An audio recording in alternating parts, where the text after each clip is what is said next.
चाणक्य की कई बातें आज भी उतनी ही प्रासंगिक है जितनी हजारों साल पहले थी। उन्हीं में से एक है 14वें अध्याय में बताई गई ये बात। ये अच्छा होगा यदि आप राजा, अग्नि और स्त्री से उचित दूरी बनाकर रखें और भी ध्यान रखें कि आप इनसे कुछ ज़्यादा ही दूर न हो जाएं, अन्यथा आप इनसे मिलने वाले लाभ से वंचित रह जाएंगे। तो आइए जानते हैं इनसे दूर क्यों रहना चाहिए। राजा का अर्थ है किसी बड़े पद का व्यक्ति, कोई ऐसा इंसान जिसके पास कुछ करने की ऑथोरिटी हो, जैसे कि आपका मैनेजर या बॉस, कोई नेता, मंत्री और आदि। अग्नि का आशय किसी रिस्क से है और स्त्री से मतलब है भोग विलास या सुख सुविधा भरी चीज़ों से। तो पहला क्वेश्चन यह है कि राजा से उचित दूरी क्यों बनाई जाए। जो ऑथोरिटी वाले व्यक्ति होते हैं उन्हें कहीं ना कहीं अपने राज खुल जाने और सत्ता छीन जाने का डर रहता है। यदि आप उनके बहुत करीब हो जाते हैं तो ऑब्वियसली आप उनके बारे में कई ऐसी बातें जान जाते हैं जो यदि सभी लोग जान गए तो ये उनके लिए ठीक नहीं रहता है। इसलिए बहुत बार ऐसे लोग अपने सबसे करीबी लोगों के लिए ही घातक हो जाते हैं। चाणक्य का ऐसे लोगों से दूर रहने की सलाह देने का ये बड़ा कारण हो सकता है। इसके अलावा अधिकार या सत्ता की पोजीशन तक पहुंचते पहुंचते कहीं ना कहीं दुश्मन भी बढ़ जाते हैं और अगर आप ऐसे किसी व्यक्ति के बहुत करीब हैं तो आपको भी नुकसान पहुंच सकता है।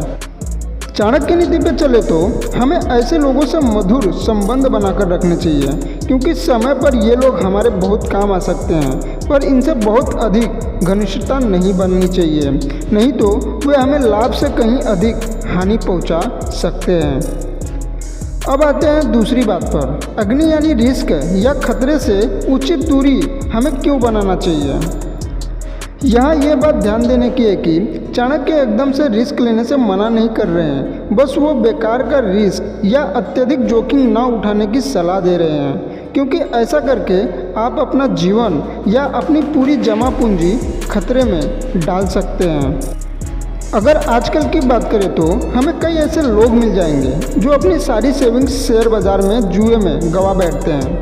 हमें कैलकुलेटेड रिस्क जरूर लेना चाहिए, पर उसकी सीमा, उसके इम्पैक्ट को समझना चाहिए और बिना किसी लॉजिक के बहुत बड़ा रिस्क नहीं उठाना चाहिए।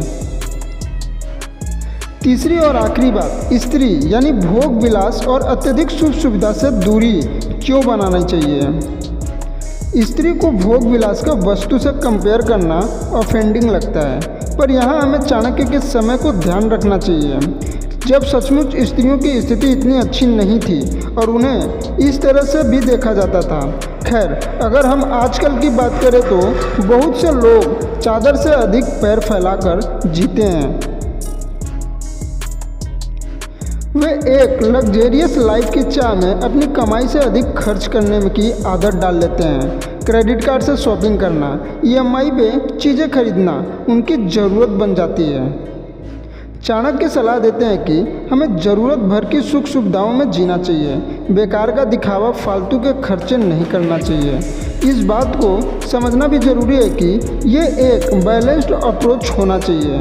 ये नहीं कि आप ऐसा करने में कंजूसी की हदें पार कर दें। सुख सुविधा की चीज़ें भी ज़रूरी है, बस उनकी अति नहीं करनी चाहिए। आशा करता हूँ कि आपको वीडियो पसंद आया रहेगा तो कमेंट करके ज़रूर बताएं और चैनल में नए हो तो चैनल को सब्सक्राइब कर लें और बेल आइकन को प्रेस करके ऑल पे क्लिक कर लें, ताकि इसी तरह का वीडियो जब मैं अपलोड करूँ तो आपको नोटिफिकेशन पहुँच सके। धन्यवाद।